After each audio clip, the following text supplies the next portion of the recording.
Başkanımız Doktor Mehmet Muharrem Kasaboğlu Beyefendi. Başarılı öğrencilerimize bisiklet.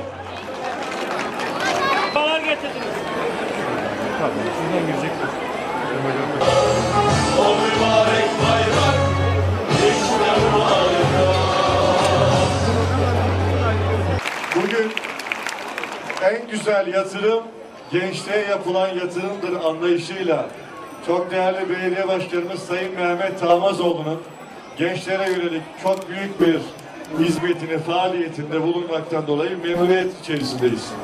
Geçtiğimiz günlerde 1453 arkadaşımıza bisiklet hediye ettik, başarılı arkadaşlarımıza. Şimdi Cumhuriyetimizin kuruluş yılı 1923 tarihini anımsatan 1923 bisiklet dağıtılıyor. Herhalde bunun devamı gelir. Cumhuriyetimizin 100. kuruluş yıl dönümüne doğru büyük bir heyecanla gidiyoruz. 2023 bisikletli olur inşallah.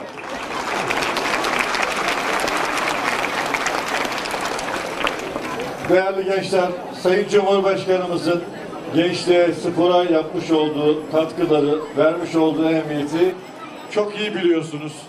Ve bugün de belediyelerimizin yapmış olduğu çok güzel etkinliklerde beraberiz. Bugünler gerçekten bir hayal gibiydi.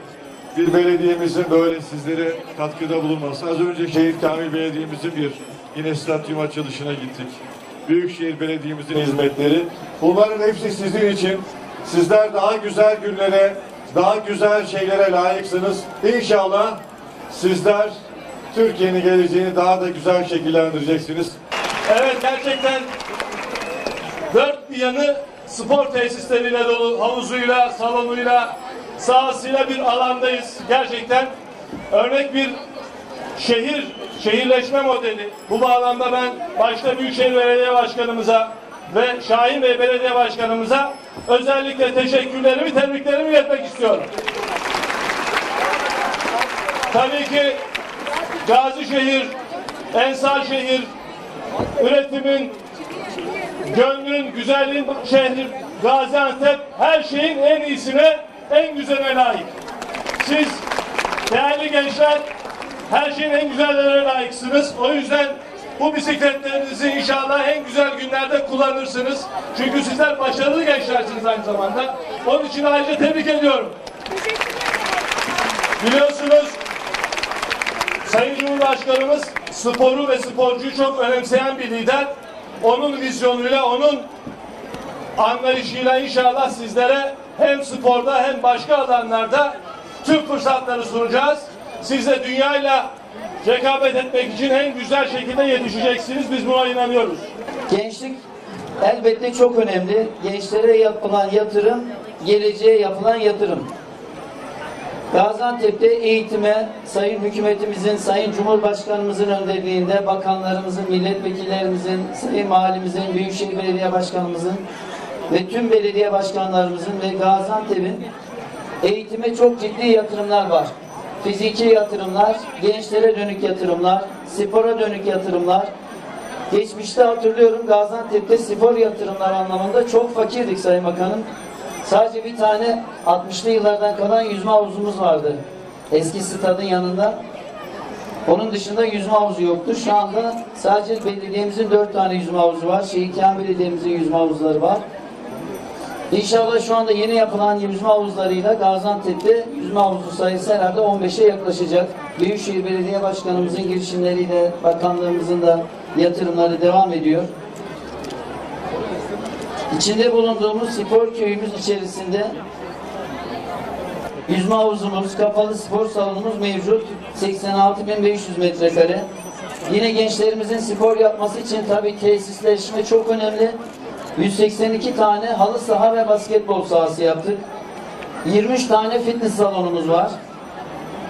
Bisiklet yollarımız, 5 tane tenis kortumuz. Yaz spor okullarında 22.000 öğrencimize eğitim verdik.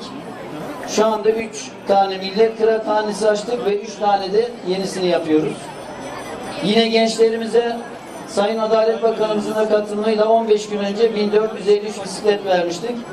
Şimdi Cumhuriyetimizin kuruluş yılı münasebeti 1923 adet bisiklet daha dağıtımını az sonra gerçekleştirmiş olacağız.